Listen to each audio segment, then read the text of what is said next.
All right, let's dive right into this explainer. We're looking at how video games manufacture legendary drama by slamming mathematical scarcity right into peak human execution. We always pit these two forces against each other, right? You've got the cold, hard roll of the dice on one side and endless hours of grinding on the other. But the absolute magic, the stuff that actually makes gaming history, happens when these two elements violently crash into each other.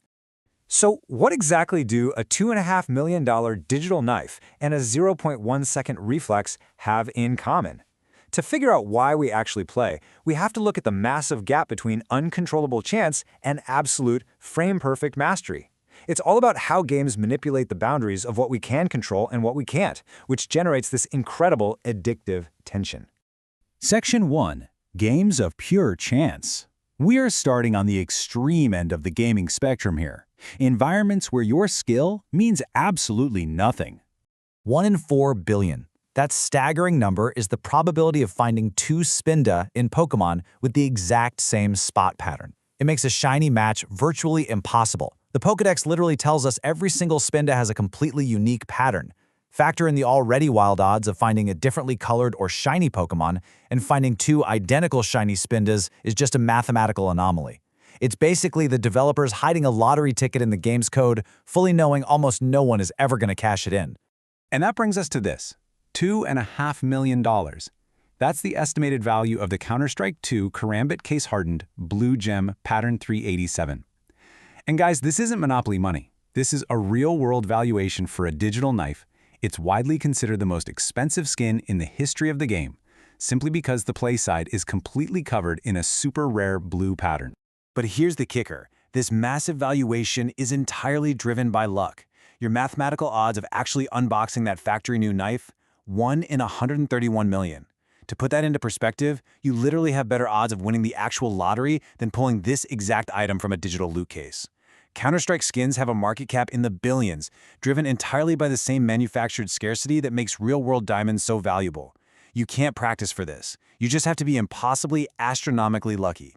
Now, academic game design tells us that solvable games, where the whole possibility space is known and can be exploited, quickly lose their fun. That is exactly why developers intentionally inject these unpredictable elements. Think about tic-tac-toe. Once you know the strategy, it's a draw every single time and you just stop playing. So the crucial takeaway here is that adding randomness creates this deliciously tense illusion of control that keeps us coming back for more. It gives the underdog a sliver of hope for a lucky drop. And honestly, when we lose, it cushions the ego. We can just say, well, I played perfectly. The game just gave me terrible RNG. Section 2. The pinnacle of human skill. Now we're going to whip hand to the exact opposite extreme. An environment with zero luck requiring total mechanical execution. Look at EVO 2004. Daigo Umehara pulled off the most iconic moment in competitive gaming history, surviving an absolute onslaught from Justin Wong with literally a single pixel of health. Playing as Ken, even blocking an attack would have meant chip damage and instant death. Blocking wasn't an option. Daigo had to parry. This brilliantly illustrates the absolute ceiling of human capability. Missing a single fraction of a second on any of those 15 hits meant it was over. Parrying isn't safe like blocking. You have to tap forward right into the attack within a 6-frame or 0.1 second window. Daigo did this 15 times in a row, flawlessly, in front of a screaming live audience before launching his own devastating counterattack.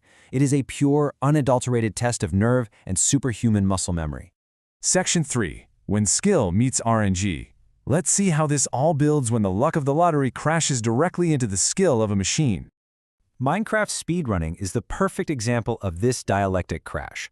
It demands elite mechanical decision-making to capitalize on incredibly rare randomized maps. You're rapidly evaluating a random, procedurally generated world, making highly complex decisions on the fly with incomplete information, all while executing perfect technical movements. These speedrunners are basically going to war against pseudo-random number generators. They're relentlessly grinding, restarting hundreds or thousands of times, just hoping for the perfect algorithmic seed. And even if they get that god-tier map, they still have to pray that enemies drop the exact right items at the exact right moment. Take Summoning Salt's historic sub-2-minute Mike Tyson's Punch-Out record. It required an agonizing mix of flawless inputs and a 1 in 10,000 luck pattern. He hit 21 frame-perfect punches, meaning his inputs landed within exactly 1/60th of a second.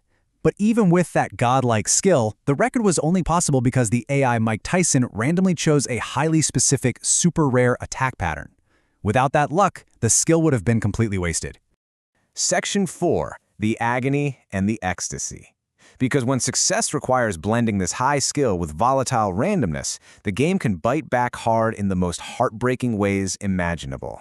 We see this absolute agony when a runner named Josh watched his Grand Theft Auto speedrun instantly die because, well, an uncontrolled plane randomly fell out of the sky and crushed him. No joke. Not a programmed boss fight, not a route mistake, just a totally random simulation mechanic deciding his run was over. The game picked the exact wrong moment to trigger an improbable event. Or look at the pure emotional devastation of Pokemon speedrunner Worsters. His astronomically bad luck left him totally out of Pokeballs against a simple Caterpie.